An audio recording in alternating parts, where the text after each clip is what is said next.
திராவிட முன்னேற்ற கழகம் கடந்த 5 ஆண்டு காலத்தில் ஆற்றி இருக்கிற சாதனைகள், எங்கள் முதலமைச்சர் தமிழ்நாட்டு மக்களுக்கு அளித்துள்ள திட்டங்கள், பெண்களின் முன்னேற்றத்திற்காக வழங்கிய திட்டங்கள், கல்வியிலே அனைவரும் நன்றாக கற்க வேண்டும் என்பதற்காக வழங்கிய திட்டங்கள், இங்கே உருவாக்கி இருக்கின்ற தொழிற்சாலைகள், வேலை வாய்ப்புகளை பெரிய அளவிலே வழங்கக்கூடிய தொழிற்சாலைகள் என்று அனைத்து மக்களுக்கும் நன்மை செய்யக்கூடிய ஆட்சியாக இந்த 5 ஆண்டு கால ஆட்சி இருக்கும் பொழுது மக்கள் ஆட்சியாளர்களின் செயல்பாடுகளுக்கு வாக்களிப்பார்களே தவிர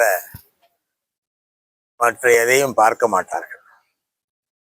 எனவே யார் எங்கு நின்றாலும் எங்களுக்கு கவலை இல்லை. திமுக கூட்டணியில விசிகா, சிபிஎம் அந்த கட்சிகள்லாம் இன்னும் கூட்டணி பஞ்சு திருமாவளவன் கூட தனது முகநூல் பக்கத்துல வர்த்தக பதிவு. அதெல்லாம் இன்னும் இன்று வரை எங்களுடைய கட்சியின் வேட்பாளர்கள் நேர்காணல் நடைபெற்று கொண்டிருக்கிறது. நாளை முதல் இந்த பேச்சுவார்த்தைகள் தொடங்கி சுமூகமாக முடியும். அதில் எந்த ஐயப்பாடும் வேண்டாம். எங்களோடு தொடர்ந்து பயணித்தவர்கள் மேலும் தொடர்ந்து பயணிப்பார்கள். கூடுதல் சீட்டு வேணும் அப்படின்னு கேட்டுருக்காங்க. அது இயல்பு, அதில் தவறு கிடையாது. ஒவ்வொரு கட்சியும் தங்களுக்கு அதிகமான எண்ணிக்கையிலே இடங்கள் வேண்டும் என்று எதிர்பார்ப்பது தவறு கிடையாது. காரணம், வெற்றி பெறுகிற கூட்டணியிலே இருக்கிற கட்சிகளுக்கு நிறைய சட்டமன்ற உறுப்பினர்கள் இருக்க வேண்டும் என்கிற ஆசையும் இருக்கும். அதே நேரத்தில் சில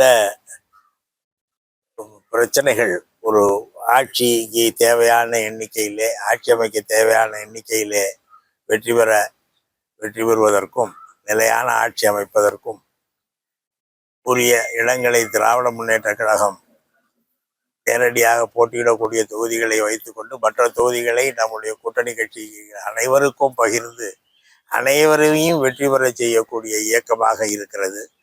கடந்த நாடாளுமன்ற தேர்தலிலே 10 இடம் கொடுத்தவர்களும் 10 வெற்றி பெற்றார்கள், 2 இடம் பெற்றவர்கள் 2 வெற்றி பெற்றார்கள் என்ற நிலையிலே 39 இடங்களையும் திராவிட முன்னேற்ற கழக கூட்டணி வெற்றி பெற்று எல்லா கட்சிகளுக்கும் உரிய இடங்கள் கிடைத்தன. இந்த முறையும் அவர்கள் போட்டியிடும் எல்லா இடங்களிலும் எங்கள் கூட்டணி கட்சி தோழர்கள் அனைவரும் வெற்றி பெறுவார்கள்.